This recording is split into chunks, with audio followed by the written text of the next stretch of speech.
Ug karon magluto dayta og sinaing na tulingan gamit ang pressure cooker kaysa gasol lang ta magluto. So ang una ibutang nako ang mga lamas, luya, kamyas or iba sa Bisaya, sibuyas, taba ng baboy, sibuyas at bawang.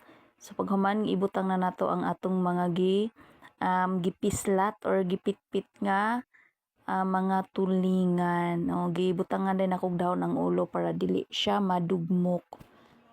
So napulo kabuok nya ibutangan na sad nato og mga pampalasa sa ibabaw, ang iba, luya, sibuyas og bawang, and then butangan og asin, durog na paminta, nya tubig nga sakto lang mulapaw sa mga isda.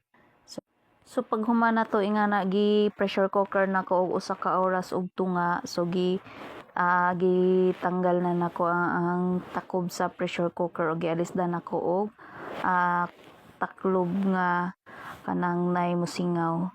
So gitilawan na nako. So dili pa na siya kaayo humok ang iyahang mga bukog.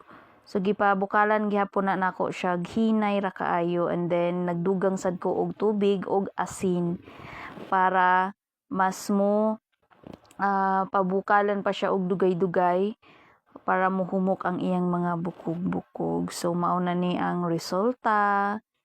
So mga unata. So miabot day na siya guys og tulo ka adlaw nga giinit-init ra nako og so mihumok gyud kayo ang iyang mga bukog og lami na kayo siya ipari sa kanon labi na og init.